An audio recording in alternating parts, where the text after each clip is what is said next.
दर्पणदृश्यमाननगरी तुल्यन्निजान्तर्गतं पश्यन्नात्मनि मायया बहिरिवोद्भूतं यथा निद्रया यस्साक्षात् कुरुते प्रबोधसमये स्वात्मानमेवाद्वयं तस्मै श्रीगुरुमूर्तये नमः इदं श्रीदक्षिणामूर्तये बीजस्यान्तरिवाङ्कुरो जगदिदं प्राङ्निर्विकल्पं पुनः मायाकल्पितदेशकालकलना वैचित्रचित्रीकृतं मायावीव विजृम्भयत्यपि महायोगी वयस्वेच्छया तस्मै श्रीगुरुमूर्तये नमः इदं श्रीदक्षिणामूर्तये तस्मै श्रीगुरुमूर्तये नमः इदं श्रीदक्षिणामूर्तये।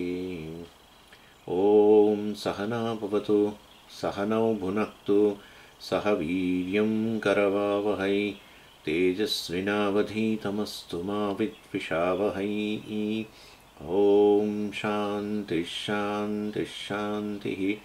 सदाशिवसमारम्भां शङ्कराचार्यमध्यमाम् अस्मदाचार्यपर्यन्तां वन्दे गुरुपरम्पराम्। ओम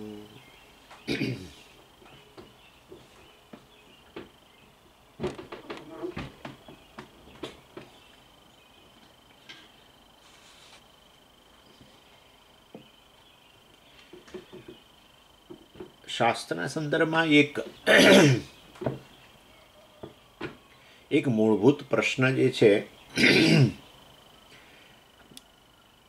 જે આ સંપ્રદાયના આચાર્યો વેદથી સંબંધિત જેની વાત એવા આચાર્યો એ ચર્ચા કરે છે એ કે વેદ ખરેખર એક જ શાસ્ત્ર છે કે વેદને અંતર્ગત બે શાસ્ત્ર રહેલા છે આની ચર્ચા કરતા હોય છે શાસ્ત્રના આ વૈદિક આચાર્યો. એક શાસ્ત્રમ વા શાસ્ત્રદ્વયમ વા, અને એની અંદર બે પ્રકારના અભિપ્રાય જોવા મળે છે. અદ્વૈતીઓ જે છે એ કહે છે કે વેદ જે છે એ બે શાસ્ત્રોનો સમૂહ છે.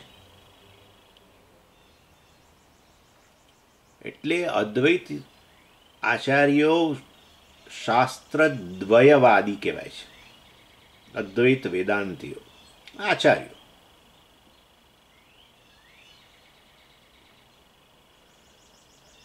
અને એની અંદર એટલે કે આપણે મતલબ વેદ પૂર્વ વિભાગ જે છે કર્મકાંડને આપણે એક શાસ્ત્ર ગણીએ છીએ, અને વેદ અંત જે છે જ્ઞાનકાંડ એને બીજું શાસ્ત્ર ગણીએ છીએ. અને આ વિભાગ જે આપણે કરેલો છે એ બહુ મહત્વનો છે, અને એને કારણે જ અદ્વૈત સિદ્ધાંત જે છે એને પુષ્ટિ મળે છે.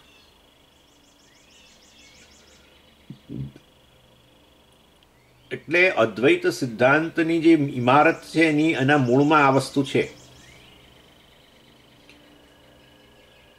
કે વેદ ખરેખર બે શાસ્ત્રોનો સમૂહ છે. ભલે વેદ ઋગ્વેદ તમે કહો, દેખાય એક ગ્રંથ, પણ એમાં બે શાસ્ત્ર છે. અને એવું ગણવા માટે આપણી પાસે પૂરતા કારણો છે. એમાં સૌથી મહત્વનું કારણ એ છે કે બંને જે શાસ્ત્ર છે, જે બે વિભાગ આપણે કરેલા છે, એ બંને વિભાગ બંને શાસ્ત્રોનો અનુબંધ ચતુષ્ટય જુદો છે. જો અનુબંધ ચતુષ્ટય ભિન્ન ભિન્ન હોય તો બે શાસ્ત્ર છે. અનુબંધ ચતુષ્ટય એટલે શું? ચતુષ્ટય એટલે ચારનો સમૂહ. અનુબંધ, અનુ એટલે પશ્ચાત, પછીથી, બંધ એટલે જોડાવું, બંધાવું અર્થાત જોડાવું.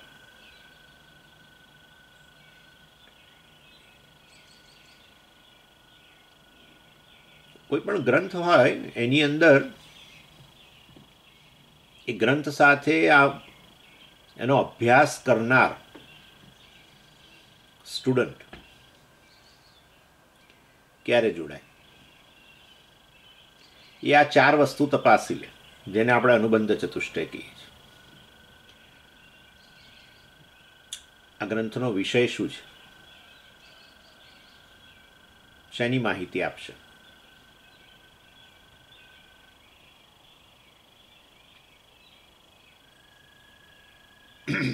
એ ગ્રંથનો અભ્યાસ કરવાની મારામાં એનું અધિકારિત્વ છે કે કેમ. બીજું, આ ગ્રંથનો અભ્યાસ હું અધિકારી તો છું, ચાલો આ ગ્રંથનો વિષયનો માહિતી મેળવીશ, એનું જ્ઞાન મેળવીશ, પણ એ મને કેટલું ફાયદાકારક થશે. અને આ ગ્રંથનો અભ્યાસ કર્યા પછી એનું ફળ મેળવવા માટે, ફાયદો મેળવવા માટે, લાભ મેળવવા માટે મારે શું બીજું કરવું પડશે.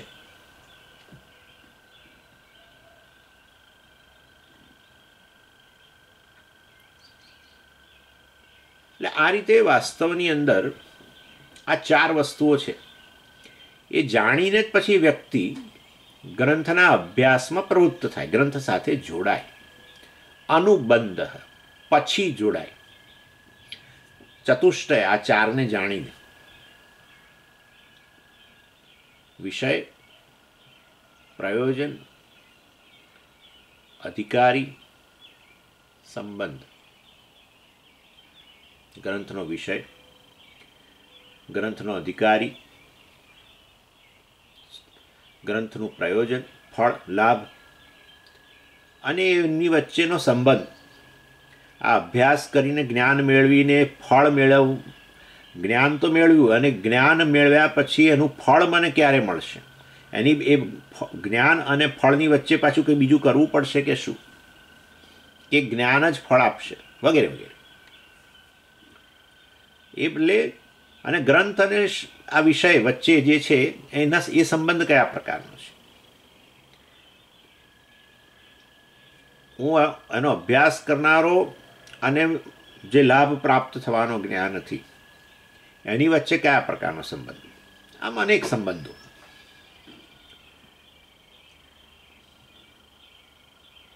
અને પ્રત્યેક શાસ્ત્રની અંદર આ અનુબંધ ચતુષ્ટય ભિન્ન જ હોય, સ્વાભાવિક જ છે.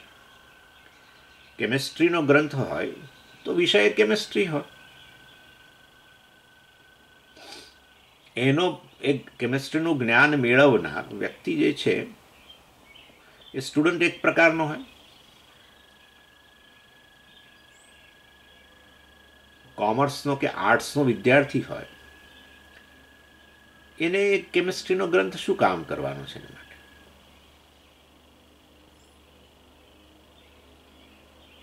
અને કેમેસ્ટ્રીનું જ્ઞાન મેળવીને મને શું ફાયદો થશે. હું અધિકારી તો છું, સાયન્સનો વિદ્યાર્થી છું,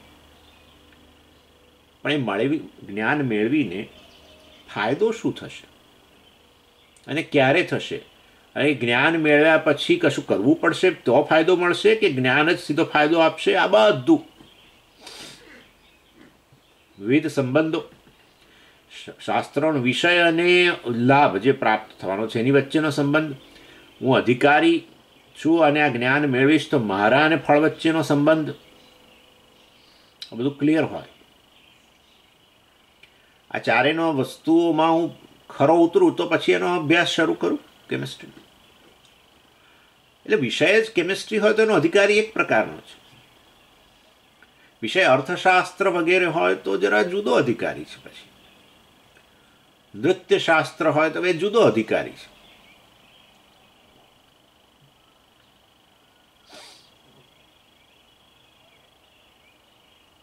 ઇન્ડિયન હિસ્ટ્રીનો અભ્યાસ કરનાર જે છે એ જુદો અધિકારી છે. ના સ્વામીજી, બધા વિષયમાં અધિકારી છે, એવું હોય જ નહીં. નહીં તો લોકો શા માટે વિષયની પસંદગી કરે? વિષયની પસંદગી કરે છે એ બતાવે શું? પોતાને એનો અધિકારી માને છે અને પોતાને પ્રયોજન દેખાય છે વગેરે. એટલે પ્રત્યેક શાસ્ત્ર જે છે એના અનુબંધ ચતુષ્ટય ભિન્ન ભિન્ન હોય. કોઈ ગ્રંથમાં રહેલા વિષયનો અભ્યાસ કરવાથી જે પ્રાપ્ત થતું ફળ હોય એક પ્રકારનું હોય, બીજા ગ્રંથનો અભ્યાસ કરવાથી પ્રાપ્ત થતું ફળ જુદા પ્રકારનું હોય. ગમે તેનો અભ્યાસ કરો, ફળ એક જ હોય એવું તો બને જ નહીં.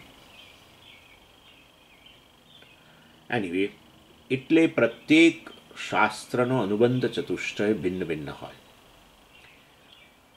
અને વેદ જે છે એની અંદર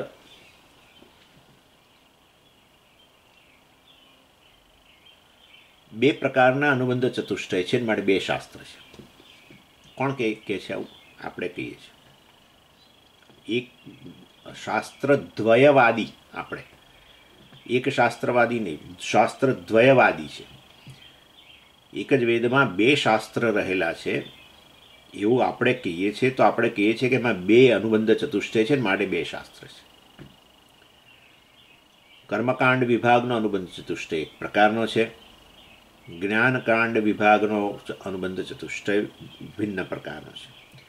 ચાલો, ઓકે, તો બોલો, કર્મકાંડનો અનુબંધ ચતુષ્ટય શું છે? અનુબંધ ચતુષ્ટયમાં પહેલું શું? વિષય. કર્મકાંડનો વિષય શું? કર્મ. કર્મને બાજુ હમણાં મૂકીને કહ્યું અનિત્ય, તો એ ચાલશે? અનિત્ય વસ્તુ જ છે કર્મ. કર્મ અત્યારે તમે કોઈ પણ કર્મ કરો, આ સાંભળવાનું કર્મ કરો, સમજો, કેટલો? 1 કલાક. પછી બીજું એ ક્રિયા પાછી પતી જાય, પછી ત્રીજી, ના પણ ફરી પાછું હું તો સાંભળું છું. હા, તો ફરી પાછું જવાનું, આવવાનું, જવાનું. 24/7 મલ્ટીપ્લાય 365 ગુણ્યા 70 વર્ષ સતત કર્મ કર્મ કર્મ, એવું તો હોતું જ નથી. અત્યારે કર્મ કરીએ, પછી બંધ થાય, પછી પાછું બીજું કર્મ ઉપાડીએ, એ બંધ થાય, વળી ત્રીજું. રસોઈ કામ કરો 1 કલાક 2 કલાક, પછી બંધ થાય. ભલે પછી ના, પણ સાંજેમાં કરવાની, તો એ કોણ નાખે છે? પણ એક કાળે શરૂ થઈને અન્ય કાળે પૂરી થઈ જાય. એટલે શાસ્ત્ર જે છે, કર્મકાંડ શાસ્ત્રનો વિષય કર્મ એટલે કે અનિત્ય વસ્તુ છે.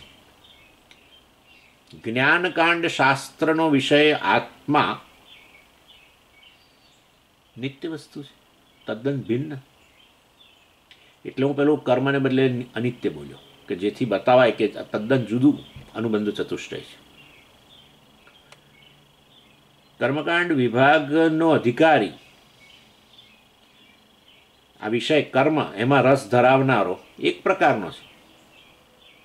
જ્ઞાનકાંડ શાસ્ત્ર જે છે એનો વિષય આત્મા, એમાં રસ ધરાવનારો અન્ય જ છે. કેવી રીતે કહેવાય સ્વામીજી? તમે જ જોઈ લો. 4:30 વાગે તમે બેઠા છો અહીંયા, આખી દુનિયા તો બેઠી નથી. માંડ 25-30 જણા કે 20 જણા ભણનારા હોય, બાકીના બધાને કોઈ કંઈ રસ હોય એવું જરૂરી નથી. તમે શું ભણો? તો કે અમને રસ નથી. આવો ને કોઈ વાર ક્લાસમાં, તો કે અમને કોઈ રસ નથી. એટલે વિધેય, એનો અધિકારી જુદો છે. એ એમ માને છે પ્રવૃત્તિ કરવી જોઈએ, ને આ કરવું જોઈએ, તે કરવું જોઈએ, આ બધી વસ્તુઓ અમને રસ નથી. અને આપણને એમનામાં રસ નથી. હા, એવું જ છે. એટલે કર્મકાંડ શાસ્ત્ર જે છે એનો અધિકારી ભિન્ન જુદો છે, જ્ઞાનકાંડ શાસ્ત્રનો અધિકારી જુદો છે. અમે આમ બીજી રીતે પણ કહેવાય છે, પણ અત્યારે હું બહુ સાદા શબ્દોમાં કહું છું. જ્ઞાનકાંડનો શાસ્ત્રનો અધિકારી સાધન ચતુષ્ટય સંપન્નવાળો છે. થોડો વિવેક છે એના જીવનમાં, થોડો વૈરાગ્ય છે, થોડું શમદમાં વગેરે છે, થોડું મોક્ષની ઈચ્છા, મુમુક્ષુત્વ છે. પેલા કર્મકાંડ શાસ્ત્રનો વિષય કર્મ જે છે એમાં રસ ધરાવનારો છે, એને આ બધું ભૌતિક વસ્તુઓ જોઈએ છે, એને અર્થકામ, એમાં રસ છે. વગેરે વગેરે. એટલે જુદો જ છે. એ આ બધું આ વિવેક વૈરાગ્ય એ કે છે આ બધું શું બધું આ તમે શું બોલો છો બધું વિવેક ને વૈરાગ્ય ને આ બધું શમદમ ને મનની શાંતિ ને આ બધું ઇન્દ્રિયોનો નિગ્રહ ને શું ઇન્દ્રિયનો નિગ્રહની વાતો કરે તમારો સ્વામી. એ તો વિકૃતિ લાવનારી વસ્તુ છે. ઇન્દ્રિયોને ભગવાને બનાવી છે જ ઉપભોગ માટે, પાછા ઉપભોગના વિષયો આપ્યા છે. આટલું તો સમજો. એ તમારા સ્વામીને કહો જરા આ બધી દામની ને આ બધી ચર્ચાઓ મૂકી દે બધી. તો બધી વિકૃતિઓ લાવનારી વસ્તુઓ છે. ઇન્દ્રિયોને આરામથી એમના વિષયોમાં ફરવા દો. જેવી રીતે ગાયો ચરતી હોય અને કેવી આખો દિવસ પેલો એને છૂટો મૂકી દે છે ને, જ્યાં એને ઘાસ ચરવું ત્યાં ત્યારે એવી રીતે હોવું જોઈએ. સ્વાભાવિક જ ઇન્દ્રિયો આપણને આવી રીતે આપેલી છે બહિર્મુખ, અને પાછા ભગવાન વિષયો બનાવે છે. એ વસ્તુ શું બતાવે છે કે ભગવાન ઈચ્છે છે કે આપણે ઉપભોગ જ કરવો જોઈએ. આ બધું શું સમાદામાં આ તે બધું કર્મ ભૌતિક વસ્તુમાં રસ ધરાવનારો જે છે એ જરા એ અસાધન ચતુષ્ટય સંપન્ન છે એમ કહો. પેલામાં સાધન ચતુષ્ટય સંપન્ન. કંઈક અંશે જીવનમાં વિવેક વૈરાગ્ય છે, મોક્ષની ઈચ્છા છે, એટલે તો આપણે આ બીજું બધું પડતું મૂકીને આ અત્યારે બેઠા છીએ. એટલે કર્મકાંડ વિષયમાં એનો વિષય જુદો, જ્ઞાનકાંડ કરતાં અધિકારી જુદો, પ્રયોજન જુદું. નેચરલી અર્થકામના વિષયો પ્રાપ્ત થાય, ધર્મ પુણ્ય મળે. ચાલો વૈદિક કર્મ કરો, પુણ્ય ધર્મ. જ્ઞાનકાંડનો પ્રયોજન મોક્ષ, કર્મકાંડનું પ્રયોજન ધર્મ અર્થકામ. અને માટે અને પાછો સંબંધ જુદો. વિષય અને પ્રયોજન વચ્ચેનો સંબંધ કર્મકાંડમાં એક પ્રકારનો, અને વિષય અને પ્રયોજન વચ્ચેનો સંબંધ જ્ઞાનકાંડમાં જુદા પ્રકારનો. વિષય અને પ્રયોજન વચ્ચેનો સંબંધ કર્મકાંડમાં કયા પ્રકારનો? કર્મનું જ્ઞાન મેળવ્યું, વિષય કર્મ વિષય, અને તમે એનો અભ્યાસ કર્યો, તમે એના અધિકારી, તમે કર્મકાંડનો અભ્યાસ કર્યો, કર્મનું જ્ઞાન મેળવ્યું. ફલાણો યજ્ઞ આ રીતે થાય, એમાં આ દ્રવ્ય હોય, એનાથી આ ફળ મળે, એ આ વખતે થાય. પ્રત્યેક કર્મનો એક નિશ્ચિત સમય હોય. એના માટે જ્યોતિષશાસ્ત્ર છે. જે તે કર્મ ગમે ત્યારે ના થાય. એ કહ્યું હોય કે આ કર્મ આ કાળે કરવું. એટલે આ બધું જ્ઞાન મેળવીએ. આટલા કલાક ચાલે, આમ તેમ ફલાણું ઢીકણું, આટલા બ્રાહ્મણો અંદર હોય, વગેરે વગેરે.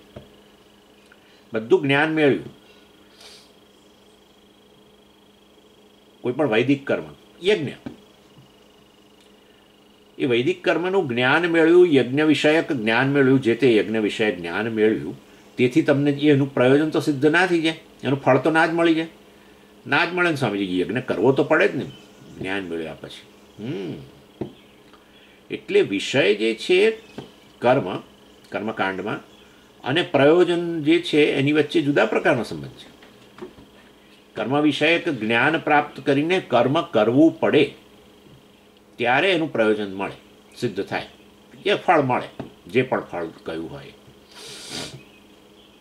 જ્ઞાનકાંડમાં તો જ્ઞાન પ્રાપ્ત થાય. શેનું? એ આત્મા વિષય છે. માટે આત્માનું આત્મજ્ઞાન મેળવવાથી મોક્ષ પ્રાપ્ત કરવામાં શું વચ્ચે વ્યવધાન છે?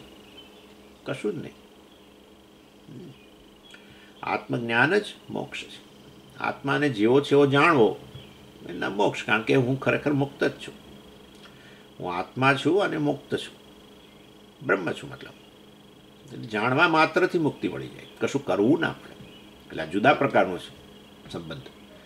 અને આ રીતે અનુબંધ ચતુષ્ટય બંને વચ્ચે ભિન્ન ભિન્ન છે, જ્ઞાનકાંડ અને કર્મકાંડનો. માટે બે ભિન્ન ભિન્ન અનુબંધ ચતુષ્ટય હોય તો બે ભિન્ન શાસ્ત્રો છે, એ આપણે કહીએ છીએ. અને માટે એને એ રીતે ટ્રીટ કરવા જોઈએ. અને માટે એનો અર્થ એવો થયો કે જીવનનું પ્રયોજન, મહત્તમ પ્રયોજન મનુષ્યનું જે છે,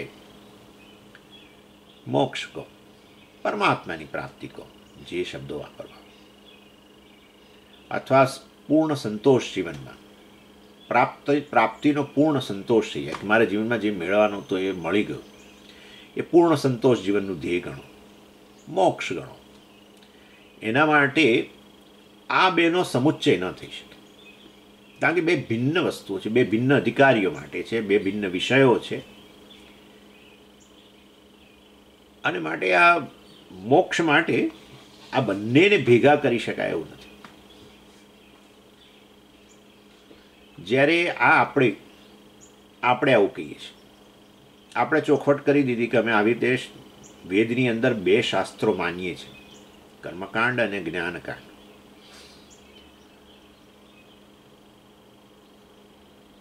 આપણા સામે પૂર્વ પક્ષીઓ છે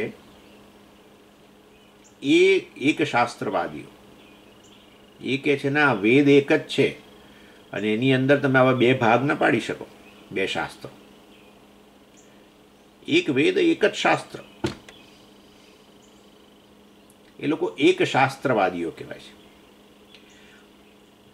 અને કર્મ અને જ્ઞાન બંને વાસ્તવની અંદર એક જ વેદને અંતર્ગત રહેલા હોવાને કારણે એનામાં છૂટું ના પાડી શકાય. જીવનનું જે પણ પ્રયોજન તમારે સિદ્ધ કરવું હોય તો એ બંનેનો સમુચ્ચય કરવો જોઈએ. કારણ કે એક જ વેદની અંદર કહેવામાં આવેલું છે, મનુષ્યને સંબોધીને વેદ કહે છે, અને એમાં બંનેની ચર્ચા છે, કર્મકાંડમાં કર્મની અને જ્ઞાનકાંડમાં જ્ઞાનની. અને માટે આ સમગ્ર વેદ એક જ ગ્રંથ ગણીને એનો અધિકારી જે પણ હોય, જેણે મોક્ષ પ્રાપ્ત કરવો છે એવો અધિકારી જે છે, એણે આ બંનેનો અભ્યાસ કરવો જોઈએ અને કર્મ અને જ્ઞાનનો સમુચ્ચય કરવો જોઈએ. શેના માટે? પ્રયોજન સિદ્ધ કરવા માટે. એટલે આ રીતે વાસ્તવની અંદર, અને કેમ તમે આવું કહો છો? કારણ કે ભાઈ વેદ શાસ્ત્ર જે છે એ તો ભગવાને આપેલા છે, એટલે એને એક શાસ્ત્ર જ ગણવું જોઈએ. અને વાસ્તવની અંદર એ તમારા જીવનનું જે પણ પૂર્ણ સંતોષ તમારા જીવનમાં મેળવવો હોય, ફૂલફિલમેન્ટ, સફળતા જીવનની જોઈતી હોય, તો આ બેનો સમુચ્ચય કરો. અને આ લોકો, આ એક શાસ્ત્રવાદીઓ, આદિશંકરાચાર્યજી આવ્યા એના પહેલાંથી આ બધા છે. અને એના મૂળ આચાર્ય તો ભર્તૃ પ્રપંચ કરીને હતા, જેમણે આ વસ્તુ બહુ જ એક શાસ્ત્ર, એક વેદ એક જ શાસ્ત્ર ગણાય બસ. પણ એમાં બે ભિન્ન ભિન્ન વિષયોની ચર્ચા. આ તો ભિન્ન વિષયોની ચર્ચા છે, પણ એનો સમુચ્ચય કરવા માટે કહે છે તમને, જીવનનું ધ્યેય સિદ્ધ કરવા માટે. જેણે વેદનો અભ્યાસ કરવો છે એ અધિકારી છે, એણે આ બંનેનો સમુચ્ચય કરવો જોઈએ જીવનનો ફળ પ્રયોજન પ્રાપ્ત કરવા માટે. અને માટે આવા બે અનુબંધ ચતુષ્ટયને બે વિષયો એ બધું ના ગણવું જોઈએ, એક જ અનુબંધ ચતુષ્ટય ગણો. વિષય શું? કર્મ અને જ્ઞાન બે. એનો અધિકારી કોણ? તો કે આ બંનેમાં રસ ધરાવનારો, અને એને જેને જીવનમાં મોક્ષ જોઈએ છે. પ્રયોજન શું? મોક્ષ. સંબંધ શું? કર્મ કરવા જોઈએ અને જ્ઞાન, આત્મજ્ઞાને પ્રાપ્ત કરવું જોઈએ. પતી ગયું બસ. કર્મ છે, કર્મ વિષય જ્ઞાન મેળવીને એ કર્મ કરવા જોઈએ. જ્ઞાન મેળવવાથી કશું ના થાય, કર્મનું જ્ઞાન મેળવવાથી કશું ના થાય, કર્મ કરવું પડે અને સાથે સાથે આત્મજ્ઞાન મેળવે. બસ પતી ગયું. એક જ શાસ્ત્ર છે. કોણ કહેતું હતું? ભર્તૃ પ્રપંચ. એ ભર્તૃ પ્રપંચ જ તો શંકરાચાર્યજીના પહેલાં થઈ ગયેલા. માટે શંકરાચાર્યજી આ જ્ઞાન કર્મ સમુચ્ચયનું ખંડન કરે છે, કારણ કે આ આચાર્યો એમની પહેલાં હતા. આ આચાર્ય પર્ટિક્યુલર ભર્તૃ પ્રપંચ. અને પછી શંકરાચાર્યજી પછી રામાનુજાચાર્યજી આવ્યા, અને એમણે આ જ ભર્તૃ પ્રપંચનો વાદ જે છે એને જરા થોડો આમ તેમ મઠારીને વિશિષ્ટાદ્વૈત રૂપે રજૂ કર્યો. સિદ્ધાંત વિશિષ્ટાદ્વૈતનો સિદ્ધાંત જે છે એ આ એક શાસ્ત્રવાદી ભર્તૃ પ્રપંચના સિદ્ધાંતને આધારે છે. એક રામરાય કવિ નામના આચાર્ય હતા, બહુ મોટા વિદ્વાન હતા આંધ્રમાં, જે સુરેશ્વરાચાર્યજી, મતલબ કે શંકરાચાર્યજીના પછીના સમયમાં આવ્યા. એમણે એક સરસ ગ્રંથ રચ્યો, અને એ ગ્રંથનું નામ છે શંકર ભાષ્ય વિમર્શ. અને એની અંદર એમણે બ્રહ્મસૂત્રની અંદર રહેલું શાંકર ભાષ્ય બ્રહ્મસૂત્રને પર રચાયેલું શંકરાચાર્યજીનું ભાષ્ય શાંકર ભાષ્ય, અને એ જ બ્રહ્મસૂત્ર ઉપર રામાનુજાચાર્યજીનું જે છે એ એમણે એમણે એમણે ભાષ્ય લખ્યું.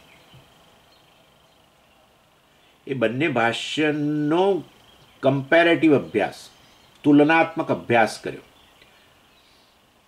અને એ રજૂ કર્યો આ ગ્રંથમાં, શંકરાશંકર ભાષ્ય વિમર્શ. અને એની અંદર એમણે બતાવ્યું કે આ રામાનુજાચાર્યજી વગેરે જે માને છે કે વેદ એક જ શાસ્ત્ર છે, એ વાસ્તવમાં ત્રુટિઓથી ભરેલો છે. શંકરાચાર્યજીનો આ શાસ્ત્ર દ્વયવાદ જે છે, કે જેમાં બે શાસ્ત્ર માનીએ છીએ એક જ વેદને અંતર્ગત, કર્મશાસ્ત્ર જ્ઞાનશાસ્ત્ર ભિન્ન ભિન્ન છે, અધિકારીઓ ભિન્ન, વિષય ભિન્ન, પ્રયોજન ભિન્ન વગેરે જે છે એ યોગ્ય છે. એ રામરાય કવિ એમણે રજૂ કર્યું. અને આ રામરાય કવિ તમે જાણો છો, જેમણે ભગવદ્ ગીતા ઉપર પણ સરસ ટીકા લખેલી છે, બહુ સુંદર ટીકા છે. એનીવે, અને સુરેશ્વરાચાર્યજી આ નૈષ્કર્મ્ય સિદ્ધિની અંદર પણ સ્વતંત્ર રીતે આ એક શાસ્ત્રવાદનું ખંડન કરે છે. રામાનુજાચાર્યજીનો સિદ્ધાંત ગણો કે ભર્તૃપ્રપંચનો સિદ્ધાંત ગણો, પણ એનું અહીંયા ખંડન થાય છે. રામરાય કવિએ તો એમના જે આ ગ્રંથ છે એની અંદર કર્યું.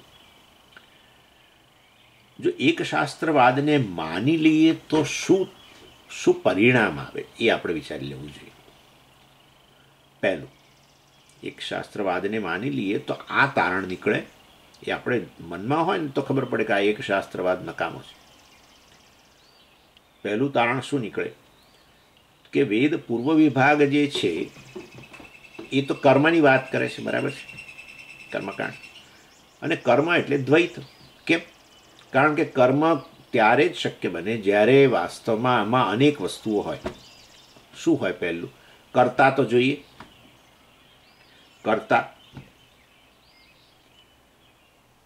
કર્તાને જે આ કર્મ કરીને, વૈદિક કર્મ કરીને જે પ્રયોજન સિદ્ધ કરવું છે, અથવા એ જે પ્રયોજન માટે કરે છે એને આપણે કર્મ કહીએ. પછી કરવા માટે સાધનો, કેટલાય સાધનો જોઈએ.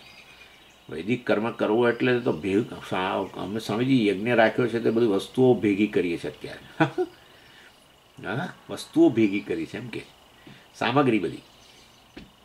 એ ત્રીજું, કરતા જુદો, આ બધી સામગ્રી જુદી. એ કર્મ કરવા માટેનું સ્થળ, કર્મ દ્વારા કર્મ કરીને જેને પ્રયોજન સિદ્ધ કરવું છે, કે સ્વર્ગ જે પણ, કે પુત્ર મેળવવો છે, કે જે પણ મેળવવો, કંઈ પણ પ્રયોજન જુદું. એટલે આ રીતે અનેક બધા કર્મ જે છે એની એક્સેસરીઝ બધી, જેને કારકો કહેવાય છે, જેના દ્વારા કર્મ સિદ્ધ થાય, કર્મ કરી શકીએ, એ તો અનેક છે. માટે કર્મ જે છે, કર્મકાંડ એ દ્વૈતનું પ્રતિપાદન કરે છે. નક્કી થઈ ગયું. કર્મકાંડમાં કર્મ વિષય એટલે દ્વૈત. એટલે માટે વેદનો પૂર્વ વિભાગ દ્વૈત ની વાત કરે છે, દ્વૈતનું પ્રતિપાદન. વેદનો અંત વિભાગ છે અદ્વૈતનું પ્રતિપાદન કરે છે. અને એક શાસ્ત્રવાદને જો સ્વીકારીએ, અથવા એક શાસ્ત્રવાદીનો જે મત છે એ દ્વૈત અને અદ્વૈત બંને સ્વીકારનારો છે. એટલે એક શાસ્ત્રવાદીના મતે દ્વૈત અદ્વૈત બંને સત્ય છે. દ્વૈતાદ્વૈત, દ્વૈત વત્તા અદ્વૈત બંને સત્ય છે. આ એક તારણ નીકળે. પહેલું, એક શાસ્ત્રવાદને સ્વીકારો તો દ્વૈતાદ્વૈત સત્ય છે, નક્કી થઈ જાય.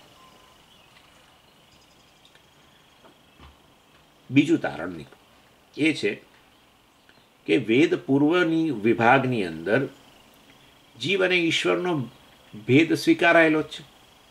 હવે એ તો સરળ છે. કર્મો કહેવામાં આવ્યા વૈદિક કર્મ કોને ઉદ્દેશીને કહેવામાં આવ્યા? તો કે આ જીવ જેને કંઈક રસ છે, ફળ મેળવવું છે, સ્વર્ગમાં જવું છે, આ જોઈએ છે. તને સ્વર્ગ ન જોઈતું હોય તો આ અહીંયા ઘણું જોઈએ છે ને. ધન માટે ફલાણો યજ્ઞ કરે છે, પેલા માટે પેલું કરે છે, પેલા માટે પેલું કરે છે. જરૂરિયાતવાળો ઈશ્વર તો ના જ હોય. જેને જરૂરિયાત હોય એ ઈશ્વર ના હોય. જરૂરિયાતવાળો જીવ જ હોય. અને આ યજ્ઞ વગેરે કરીને અપેક્ષા રાખે છે ઈશ્વર પાસે. કર્મફળ દાતા છે, એની પાસે અપેક્ષા રાખે છે કે આ યજ્ઞ કરીશ એટલે એ ભગવાન ફળ આપશે મને. એટલે આપોઆપ જ વેદ પૂર્વ વિભાગ જે છે એ જીવ અને ઈશ્વરનો ભેદ સ્થાપિત કરી દે છે. એ કર્મફળ દાતા, આપણે કર્મફળના યાચક. એટલા માટે તો આ કર્મ કર્યું છે કે આ જોઈએ છે. એટલે જીવ ઈશ્વરનો ભેદનું પ્રતિપાદન કરે છે પૂર્વ વિભાગ. અને બીજી બાજુ વેદ અંત વિભાગ જે છે એ જીવ અને ઈશ્વરનો અભેદ બતાવે છે. અને માટે એક શાસ્ત્રવાદી સિદ્ધાંત, એનો સિદ્ધાંત જે છે એનું આ તારણ નીકળે. એક શાસ્ત્રવાદને સ્વીકારી લો તો એનું આ તારણ નીકળે કે છેવટે જીવાત્મા અને પરમાત્મા વચ્ચેનો સંબંધ ભેદ પણ છે એમની વચ્ચે, જીવ અને ઈશ્વર વચ્ચે, અને જીવ અને ઈશ્વર વચ્ચે અભેદ પણ છે. એટલે આપણે પેલું કે ને આ લોકો યુનિટી ઇન ડાયવર્સિટી, આ સિદ્ધાંત સાચો થઈ જાય.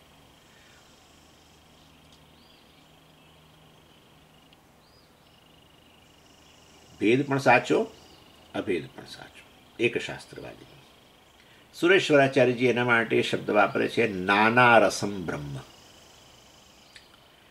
નાના રસમ બ્રહ્મ એટલે શું? પરમાત્મા જે છે આવો છે. પરમાત્મા એક પણ છે, પરંતુ એની અંદર પાછા અનેક વિભાગ પણ છે. એનીવે આપણો શાસ્ત્ર દ્વયવાદીઓ, આપણે વેદાંતીઓ, આપણે શું કહીએ છીએ વાસ્તવમાં? કે જીવ અને ઈશ્વર વચ્ચેનો અભેદ છે એ જ સત્ય છે, અને ભેદ મિથ્યા છે. એ લોકો શું કહે છે? જીવ ઈશ્વર વચ્ચે અભેદ પણ છે, એ સાચો. જીવ ઈશ્વર વચ્ચેનો ભેદ પણ સાચો. આ બીજું તારણ એક શાસ્ત્રવાદને સ્વીકારીએ તો, અથવા એક શાસ્ત્રવાદીનો જે મત છે એનો પર વિચાર કરીએ તો આ બધા તારણો નીકળે છે. પહેલું તારણ મેં તમને કહી દીધું, દ્વૈતાદ્વૈત સત્ય છે. કર્મ એટલે દ્વૈત, જ્ઞાન એટલે અદ્વૈત. એક શાસ્ત્રવાદ એટલે પૂરેપૂરા કર્મ અને જ્ઞાન બંનેનો સ્વીકારી લો તો વાસ્તવમાં દ્વૈતાદ્વૈત સિદ્ધાંત બહાર આવે છે.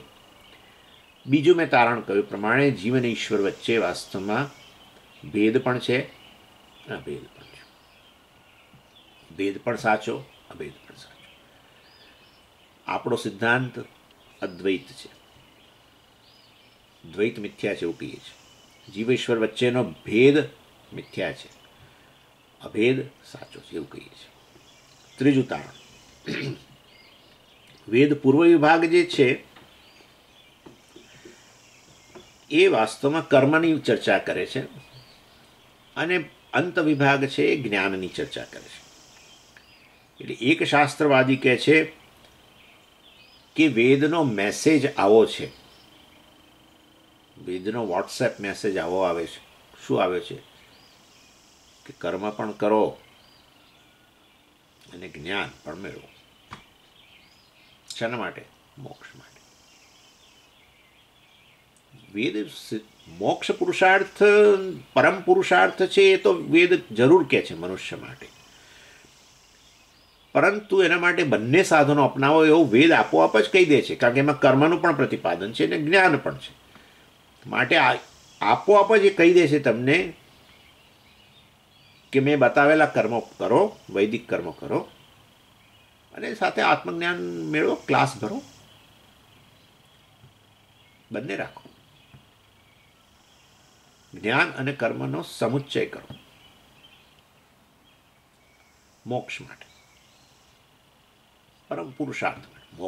મોક્ષ શું છે એના વિશે હજારો ખ્યાલ છે, પણ એની જે પણ મોક્ષ પુરુષાર્થ તો બધા માને છે. મોક્ષ પુરુષાર્થ પરમ પુરુષાર્થ છે, તો બધા દર્શનોમાં છે તો છે. મોક્ષ શું છે એના માટે ભેદ છે, એના આધારે દર્શનોનો ભેદ છે, એના આધારે મોક્ષ માટેના સાધનોનો ભેદ વગેરે. એની પણ એ ચર્ચા અત્યારે નહીં. પણ કહેવાનો આશય એવો છે, ત્રીજું તારણ આ છે કે જો વેદ બંને વિષયોનું પ્રતિપાદન કરતું હોય, કર્મ અને જ્ઞાન, તો જીવનની અંદર જીવનના અંત સુધી આ બંને વસ્તુઓનું અનુષ્ઠાન હોવું જોઈએ. જ્ઞાન પણ મેળવવું, કર્મ પણ કરવા, તો પુરુષાર્થ, પરમ પુરુષાર્થ મોક્ષ પ્રાપ્ત થાય. અને એનો સીધો મોટો બહુ ગંભીર કહી શકાય એવું વસ્તુ બહાર આવે છે, અને એ છે કે ગૃહસ્થાશ્રમ જ હોવો જોઈએ. આ સંન્યાસ વગેરે વસ્તુઓ એ અકુદરતી વસ્તુઓ છે, કૃત્રિમ વસ્તુઓ છે, ક્યાંકથી ઊભી થઈ ગયેલી છે. જો જ્ઞાન અને કર્મ બંને જીવનમાં ચાલુ રાખવા હોય મોક્ષ માટે, તો કર્મનો સંન્યાસ તો થાય જ નહીં. કર્મનો સંન્યાસ ન લેવાય. કર્મનો સંન્યાસ એટલે કર્મ કરવાને બંધ કરી દીધા, જ્ઞાન મેળવ્યા કરે છે, તો મોક્ષ જ નહીં મળે. એટલે વેદ કહે છે ગૃહસ્થાશ્રમ જ શ્રેષ્ઠ છે, આ બંને જીવનમાં સતત કર્યા કરો. આ સંન્યાસ વગેરે ક્યાંકથી આવી ગયેલો છે. ભાગેડુ લોકો, જે લોકો કર્મ કરવા માટે સક્ષમ નથી, જે લોકો જીવનમાં કશું કરવા માટે સક્ષમ નથી, શેકેલો પાપડ નથી ભાગી શકતા, એ લોકો આ ભાગેડુ વૃત્તિ અપનાવી છે. સંન્યાસ આશ્રમ વૈદિક નથી, માટે જે લોકો સંન્યાસીઓ છે એનાથી દૂર રહો. બહુ રામાનુજાચાર્યજીને એ લોકો બહુ જ, આપણો તો સામાન્ય સીધો એક ઘા એ છે કે જો રામાનુજાચાર્યજી અથવા એ સંપ્રદાયની અંદર વિશિષ્ટાદ્વૈતીઓ, જે લોકો આ પ્રમાણે કર્મ અને જ્ઞાનનો સમુચ્ચય માનનારા છે, એ જો આટલું બધું દ્રઢપણે માનતા હોય ગૃહસ્થાશ્રમ જ છે, તો પછી રામાનુજાચાર્યજી ખુદે કેમ સંન્યાસ લીધો? એ પ્રશ્નનો જવાબ એ લોકો પાસે નથી. પણ આપણે તો તમને બાય ધ વે કહું છું, રામાનુજાચાર્યજીએ છેવટે સંન્યાસ લીધો મૃત્યુ પહેલા. પણ એ લોકો એ સિદ્ધાંતવાળા કહે છે કે આ લોકોથી દૂર રહો. વેદ આપણી હિત ઈચ્છનારી આપણી માં છે વેદ તો, અને આ આપણી માં શેમાં આપણું હિત રહેલું છે કહી દીધું એણે. પૂર્વ વિભાગની અંદર કર્મોનું પ્રતિપાદન કર્યું અને કહ્યું કે આ કર્મ કરો અને આત્મજ્ઞાને મેળવો, બસ તો મોક્ષ મળશે. એટલે જે લોકો કર્મ છોડી દીધા છે એમણે વેદનો તિરસ્કાર કર્યો, વેદના પૂર્વ વિભાગનો. અને માટે આ બધા અવૈદિકો છે, એમની ગતિ શું થશે આપણે નથી વિચારવું. પરંતુ આપણે આ ગૃહસ્થાશ્રમ જે છે એ શ્રેષ્ઠ છે, અને એ જ વૈદિક આશ્રમ છે. બાકી બધું નકામું છે. બ્રહ્મચર્ય આશ્રમ વગેરે પણ બહુ એ લોકો નથી સ્વીકાર, વાનપ્રસ્થ વગેરે તો હવે મૂળ ગૃહસ્થાશ્રમ એને જ વળગેલા રહો તો જીવનનું કલ્યાણ થઈ જશે. એટલે આ જ્ઞાન કર્મનો સમુચ્ચય આવે એટલે કેમ શંકરાચાર્યજી કૂદી પડે છે એનો નિરાશ કરવા માટે? કારણ કે શંકરાચાર્યજી પોતાનો સંન્યાસ આશ્રમ જે છે ભયમાં આવી જાય છે. જ્ઞાન કર્મના સમુચ્ચયથી જ મોક્ષ મળે, તો પછી કેવળ જ્ઞાન પ્રાપ્ત કરનારા લોકો ક્યારેય મોક્ષ પ્રાપ્ત નહીં કરી શકે. ને એ માર્ગે જનારા જે છે એ જરૂર ભૂલામણીમાં જઈ રહ્યા છે, નક્કી છે. એટલે ચાલો એ પણ શંકરાચાર્યજીના જમાનામાં, કારણ કે ભર્તૃ પ્રપંચ તો એના પહેલાં આવી ગયા હતા, એટલે એને ભર્તૃ પ્રપંચ એમનું વ્યક્તિત્વ એવું હતું કે એમની વાતોમાં બધા આવી ગયા હતા. એટલે જ્યારે શંકરાચાર્યજી આવ્યા ત્યારે એમણે જોયું ચારે તરફ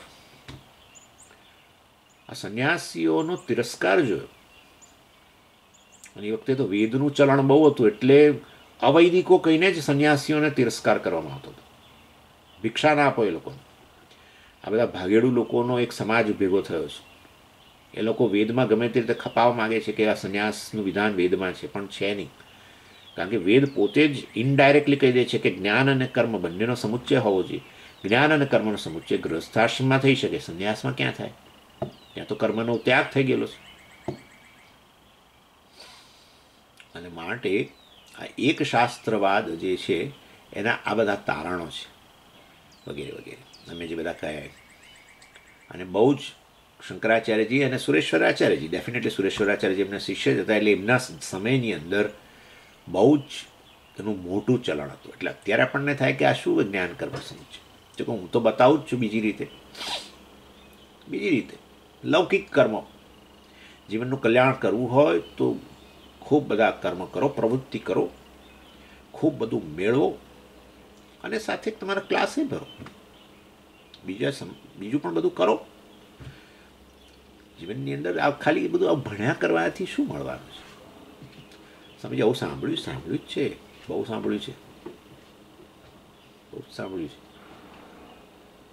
હું તો એક જણા આવીને કહે છે કે હું તો મારા પત્ની, એમને પત્ની બિચારા ક્લાસ બધા બિચારા ઘણું ઘરમાં ઘણી એ જ કરતા હશે. હવે આપણા ભારતની અંદર તો આ પતિઓ બહુ ઓછું, હવે મદદ કરતા હોય તો મને બહુ ખબર નથી, પણ નહીં તો બેઠેલા જ હોય આખો દિવસ, વાતોના તગાડા કરે, કામ કરનારા કામ કરે. એવું જ પાણીનો ગ્લાસે લેવા માટે એ પાછી એના માટે બૂમ મારે, ચા બનાવજો કઢીમાં, પાણી આપજો, પેલું આપે, બધું આ એમના કપડાં, પેલા પતિઓના કપડાં વાળીને મૂકવાના, એ બધું પછી બાકી એક વસ્તુ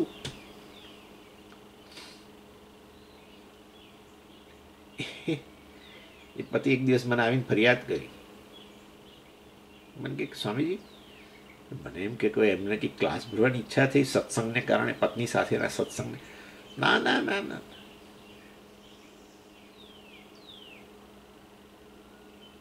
પત્નીની ફરિયાદ કરવા આવેલા કે સવારે લઈને બેસી જાય છે, બપોર લઈને બેસી જાય છે, જ્યારે ટાઈમ મળે ત્યારે લઈને બેસી જાય છે. ગૃહસ્થ છે તો એને વિચાર ના કરે, પણ કામ તો આ બધું કરે છે, ગૃહસ્થની જવાબદારીઓ તો નિભાવે છે. બેન બેચારા શું કરે તમારા માટે? એટલે હદ સુધી કે પતિ તો એવું ઈચ્છે કે રસોઈ બનાવીને પછી જવો ક્લાસ ભરવા, એવું નહીં કરવાનું.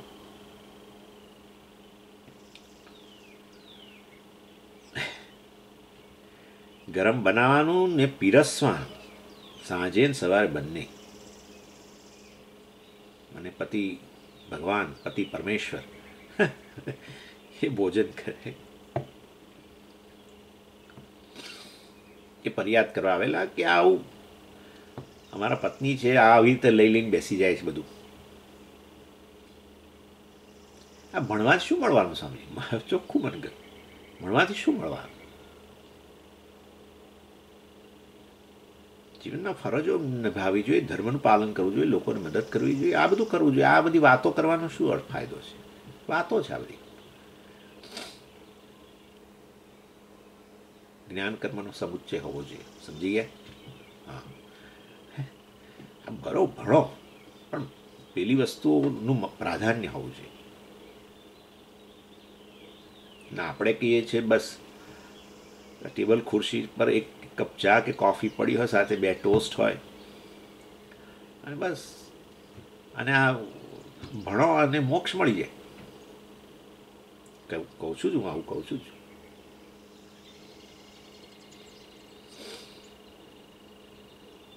એ લોકોની દ્રષ્ટિએ આ નિરર્થક પ્રવૃત્તિ છે, જ્ઞાનને વળગેલા રહેવું. અને આપણી દ્રષ્ટિએ સમુચ્ચય શક્ય નથી. એટલે કર્મ નકામા છે એમ તમારે કેવું છે? એ વાત ન કરો. કર્મ નકામા નથી, નહીં તો એ કર્મ નકામા હોત તો કર્મયોગની ચર્ચા જ ન કરી હોત. પણ સમુચ્ચય, એ સમુચ્ચય ગાંઠ છે, અત્યારના લોકોમાં છે જ. કોઈને જઈને થાય કહો તમે કે આ જીવનમાં તમારે આવું બસ પૂર્ણતા, આનંદ, આ તે બધું જોઈતું હોય તો બસ ખાલી આવી રીતે બેસીને ભણો. કોઈ ના સ્વીકારે, કોઈ નહીં સ્વીકારે. તરત વાત કર્મની જ આવશે, જોજો, પ્રવૃત્તિની જ આવશે. પ્રવૃત્તિથી કશુંક જીવનમાં મળે. જીવનમાં જે ઈચ્છે છે મનુષ્ય, સુખ જોઈએ, શાંતિ જોઈએ, આ જોઈએ, તે જોઈએ, સલામતી, તો પ્રવૃત્તિ જોઈએ. આ શું બેસીને ભણવાનું? જ્ઞાન કર્મ સમુચ્ચય જુદા રૂપમાં છે અત્યારે, છે તો ખરો જ. એ વખતે વૈદિક કર્મોની વાત હતી. હવે વૈદિક કર્મો નહીં, વૈદિક કર્મોમાં અમને કોઈ રસ નથી. જણ કે મને યજ્ઞ વગેરેમાં મને તો રસ જ નથી પડતો. સારું, કર્મમાં તો રસ છે ને, પણ લૌકિક કર્મ.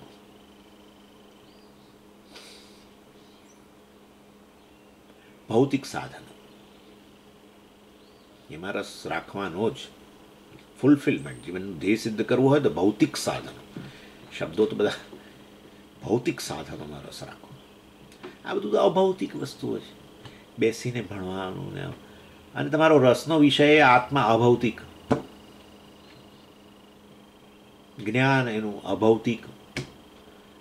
ભૌતિકતા જોઈએ. ઉન્નતિનું સાધન મટીરિયાલિઝમ. કર્મ શબ્દો જ બદલાયા છે, જાર્ગન શબ્દો જ બદલાયા છે ખાલી. મનુષ્યનું મન કોઈ પણ રીતે આ સ્વીકારી જ ન શકે. પ્રવૃત્તિના અભાવમાં કઈ રીતે જીવનનું ધ્યેય સિદ્ધ થઈ જાય? જીવનનું ધ્યેય સિદ્ધ કરવું હોય તો ભૌતિકતા જોઈએ, મટીરિયાલિઝમ જોઈએ, પ્રવૃત્તિ જોઈએ, ખૂબ બધું એચીવ કરવાની ઈચ્છા હોવી જોઈએ અને એના માટે પ્રવૃત્ત થવું જોઈએ. આ બધું તો ડલ વસ્તુઓ લાગે છે. જ્ઞાન કર્મ સમુચ્ચય જુદા રૂપમાં છે ત્યારે. આચાર્યના જમાનામાં વૈદિક કર્મ અને આ જ્ઞાન, આત્મજ્ઞાન, એનો સમુચ્ચયની વાત ભરતું પ્રપંચ કરતા. અને માટે એનું નિરાકરણ આચાર્યએ તો કર્યું ભાષ્યની અંદર, સુરેશ્વરાચાર્યજી અહીંયા કરી રહ્યા છે. એટલે 68મા શ્લોકથી શરૂ કરીને 79મા શ્લોક સુધી આ એક શાસ્ત્રવાદનું ખંડન છે. જુઓ, હવે 68મા શ્લોકનું સંબંધ ગદ્ય છે એમાં જુઓ. એવમ તાવત, અત્યાર સુધી, એવમ તાવત એટલે અત્યાર સુધી, જ્ઞાન કર્મણો સમુચ્ચય નિરાકૃત. જ્ઞાન કર્મનો સમુચ્ચય મેં એનો નિરાશ કર્યો. કેવી રીતે? અનાનાત્વે બ્રહ્મણી. બ્રહ્મણી સપ્તમી વિભક્તિ છે. બ્રહ્મના સંદર્ભમાં, બ્રહ્મ વિષય સંદર્ભમાં અનાનાત. કેવું બ્રહ્મ? અનાનાત્વે બ્રહ્મણી, જેમાં નાનાપણું નથી, જેમાં અનેકતા નથી, જેમાં દ્વૈત નથી. અર્થાત બ્રહ્મ અદ્વૈત છે એ વસ્તુનો સ્વીકાર કરીને અમે આ જ્ઞાન કર્મનો સમુચ્ચયનો નિરાકરણ કર્યું અત્યાર સુધી. અત અધુના, હવે પછી, પક્ષાંતર અભ્યુપગમેન પ્રત્યવસ્થાને અપી, હવે બીજા પ્રકારનો સમુચ્ચય, જ્ઞાન કર્મનો સમુચ્ચય એક રીતે તો અમે નિરાકરણ કર્યું, કારણ કે બ્રહ્મ દ્વૈત છે અને ત્યારે દ્વૈત અને અદ્વૈતનો સમુચ્ચય, કર્મ એટલે દ્વૈત અને જ્ઞાન અદ્વૈત, આત્મજ્ઞાન કે બ્રહ્મજ્ઞાન અદ્વૈત. એટલે કર્મ જ્ઞાનનો સમુચ્ચય એ રીતે શક્ય ન બને, કારણ કે બ્રહ્મ અદ્વૈત જ છે. અને હવે અમે પક્ષાંતર અભ્યુપગમે, અન્ય પક્ષ, સમુચ્ચયનો અન્ય પક્ષ, અન્ય રીતે જે સમુચ્ચય બતાવનારા છે એને અત્યારે અમે ચર્ચાની એરણ પર લાવે છે. અભ્યુપગમ એટલે એનો સ્વીકાર કરીએ છીએ, એટલે સ્વીકાર કરીએ છીએ એવું નહીં, પણ એને અમે અત્યારે અહીંયા ચર્ચા માટે એનો સ્વીકાર કર્યો છે. અભ્યુપગમેન પ્રત્યવસ્થાને આપી, અને એ લોકો જ્ઞાન કર્મ સમુચ્ચયનું પ્રતિપાદન જે જુદી રીતે કરી રહેલા છે એ લોકો આ અદ્વૈત સિદ્ધાંતની સામે પ્રત્યવસ્થાન એટલે એની સામે અનેક પ્રકારના સંશયો રજૂ કરે છે આપણા અદ્વૈત સિદ્ધાંતની સામે. અને એ વસ્તુ જે છે અનાશ્વાસ અભિધીયતે, એની સામે અમે અદ્વૈતીઓ, એ લોકો જે આ વાંધાઓ રજૂ કરે છે જ્ઞાન કર્મ સમુચ્ચયનું પ્રતિપાદન કરનારા, જુદી રીતે પ્રતિપાદન કરનારા, એને અમે ચર્ચાના એરણ પર લાવ્યા છીએ. અને એ લોકો જે મુદ્દાઓ રજૂ કરે છે અદ્વૈત સિદ્ધાંતની સામે, એની સામે અનાશ્વાસ અભિધીયતે એટલે અમે એની સામે જે અનાશ્વાસ એટલે શું કે એની સામે જે તર્કની દ્રષ્ટિએ અનેક એમાં જે અનેક તર્કની દ્રષ્ટિએ અનેક દોષો છે એ દોષો અમે અભિધીયતે એટલે એ બતાવીએ છીએ. યથા પૂર્વવત તથા જેવી રીતે પહેલાં જ્ઞાન કર્મના સમુચ્ચયના સંદર્ભની અંદર આપણે એ જે વાંધા રજૂ કર્યા એની સામે આપણે જે બધી તર્કસંગત દલીલો કરીને જે દોષો બતાવ્યા એ જ રીતે અત્યારે પણ યથા પૂર્વવત જેવી રીતે પહેલાં બતાવ્યા તથા એવી જ રીતે હવે પણ અમે બતાવીશું. આવું 68મા શ્લોકના સંબંધ ગદ્યની અંદર કહ્યું. હવે 68મો શ્લોક વાંચો. અનુત્સારિતનાનાત્વં બ્રહ્મ યસ્યાપી વાદિનઃ તન્મતેનાપી દુસ્સાધ્ય જ્ઞાનકર્મ સમુચ્ચય. સુરેશ્વરાચાર્યજી એટલે આ નવો પૂર્વ પક્ષ હવે અહીંયા મતલબ જ્ઞાનકર્મ સમુચ્ચયવાદી પણ જરા જુદી રીતે વાત કરનારા એ જે છે એને અહીંયા ઇન્ટ્રોડ્યુસ કરે છે. એનો અહીંયા ચર્ચા કરવી પડશે ને નહીં એટલે પહેલાં બતાવે છે કે એ સમુચ્ચય પ્રકાર કયા પ્રકારનો છે. જ્ઞાનકર્મ સમુચ્ચયવાદી આ જે છે એનો સિદ્ધાંત કયા પ્રકારનો છે પહેલાં કહે છે. યસ્ય અપી વાદિનઃ એટલે આ જે સમુચ્ચયવાદી જે છે એના સંદર્ભમાં અનુત્સારિત નાનાત્વમ બ્રહ્મ જે છે એ વાસ્તવમાં કેવું છે અનુત્સારિત નાનાત્વ એટલે આ એક શાસ્ત્રવાદી મેં તમને કહે એ જ વાત છે પણ એ આચાર્ય જરા જુદી રીતે કહે છે. ઉત્સારિત એટલે વાસ્તવમાં બાદ કરી દેવું. અનુત્સારિત બાદ નથી કરતા. શેનો? નાનાત્વ, ડ્યુઆલિટી, અનેકતા, દ્વૈત. નાના એટલે અનેકપણું, નાનાત્વમ એટલે અનેકપણું. નેહ નાનાસ્તિ કિંચન, નેહ નાના અસ્તિ કિંચન. કઠોપનિષદમાં યમધર્મરાજાએ કહ્યું ઇહ, અહીં ઇહ એટલે અસ્મિન એટલે આ જગતની અંદર ક્યાંય નાનાત્વ નથી, અનેકતા નથી. બોલો આવું હિંમત કહેવાય ને. આવું જે જગત તમે નજર કરો ને ત્યાં બધે અનેકતા જ દેખાય છે. એક આંગળી ને બીજી આંગળી આમ તોય સરખી નથી. બંને હોય ટચલી આંગળી તમે કહો પણ એ સરખી નથી. એક આંગળીની અંદર એ પેલા વેડા જે છે એ બધા સરખા, કશું સરખું નથી. ત્યાં આવી હિંમતભર કહેવું કે આ જગતની અંદર ક્યાંય અનેકતા છે જ નહીં. એનીવે એટલે અનુત્સારિત નાનાત્વમ બ્રહ્મણ. ઉત્સારિત એટલે બાદ કરવો, અનુત્સારિત એટલે બાદ નહીં કરવો, નહીં નકારવું. શું? નાનાત્વમ, દ્વૈતનો નકાર નહીં કરવો.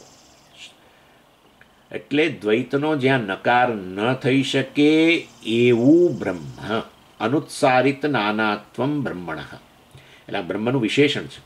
અનુત્સારિત નાનાત્વ ધરાવનારું અર્થાત જેમાં નાનાપણોનું બાદ નહીં થઈ શકે, નકારી ન શકાય એવું બ્રહ્મ છે. હવે તમે સમજી ગયા. બ્રહ્મ જે અદ્વૈત જે છે જરૂર અદ્વૈત બ્રહ્મ, પરંતુ એમાં દ્વૈત પણ રહેલું છે. હવે આવી ગયું ને દ્વૈતા દ્વૈત. બ્રહ્મ અદ્વૈત જરૂર, પરંતુ વાસ્તવમાં એની અંદર દ્વૈત પણ રહેલું છે. બ્રહ્મ અદ્વૈત એવું તમે તેથી કહ્યું પણ વેદ કે છે જ્ઞાનકાંડની અંદર જરૂર બરાબર છે. બંને વસ્તુ સ્વીકારો. એટલે વાસ્તવમાં વેદ જે છે એનો જ્ઞાનકાંડ અદ્વૈત બ્રહ્મનું પ્રતિપાદન કરે છે અને આ કર્મકાંડ છે એ દ્વૈત પણ બતાવે છે. જીવ અને ઈશ્વર વચ્ચે ભેદ પણ છે. કેવી રીતે ખબર પડી? કર્મકાંડ દ્વારા. વેદ સ્વીકારે છે એટલે તો જીવને અનેક કર્મો બતાવે છે અને પછી કે છે હવે એ કર્મ કર ને ફળની અપેક્ષા રાખ કર્મફળ દાતા પાસે, ઈશ્વર પાસે.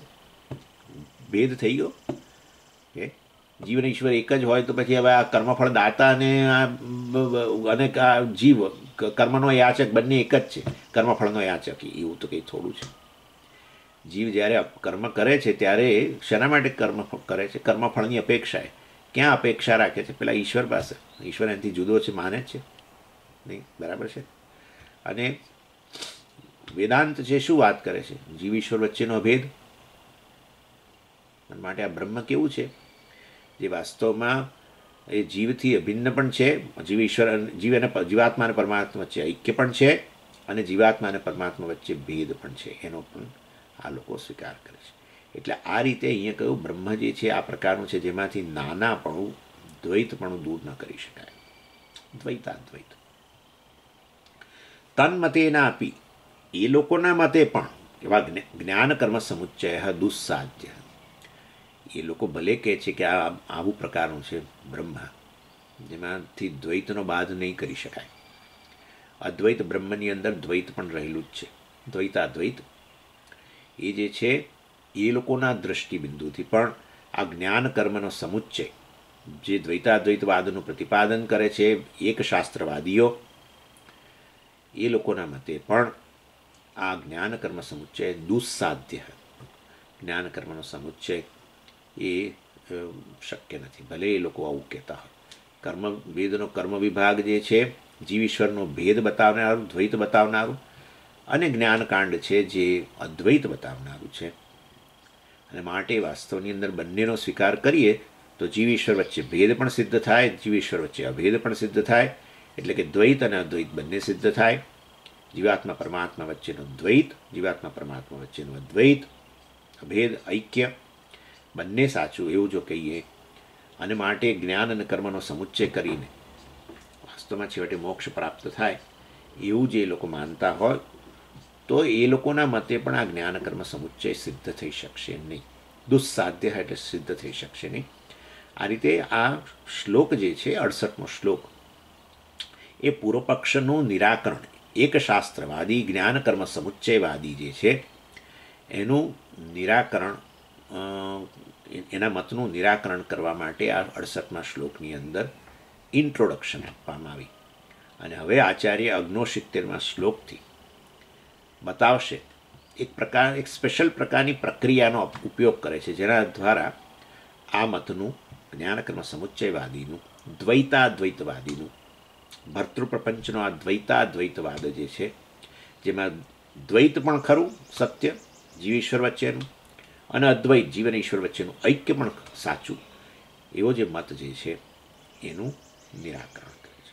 સમજીએ આપણી સામે, એમની સામે આપણો મત શું? સરળ, જીવ ઈશ્વર વચ્ચેનું અદ્વૈત ઐક્ય સત્ય, જીવ ઈશ્વર વચ્ચેનો ભેદ દ્વૈત મિથ્યા.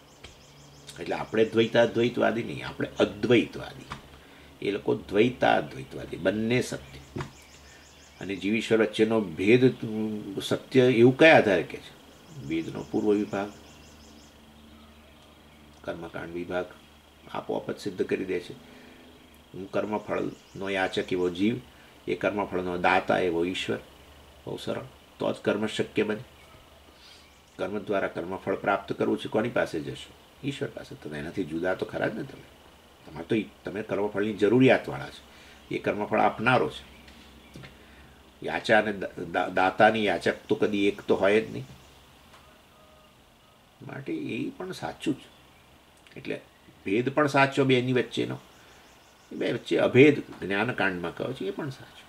દ્વૈત અદ્વૈત બંને સિદ્ધાંત બરાબર સાચા છે, દ્વૈતાદ્વૈત. અને માટે દ્વૈતાદ્વૈત સિદ્ધાંતને આધારે પછી જ્ઞાન અને કર્મનો સમુચ્ચય પણ કરવો જોઈએ.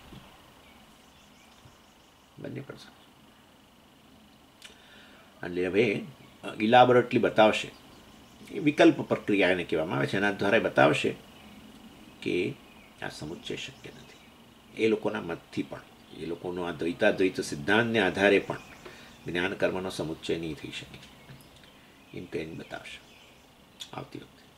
ઓમ પૂર્ણમદ પૂર્ણમિદમ પૂર્ણાત પૂર્ણમુદચ્યતે પૂર્ણસ્ય પૂર્ણમાદાય પૂર્ણમેવાવશિષ્યતે. ઓમ શાંતિ શાંતિ શાંતિ.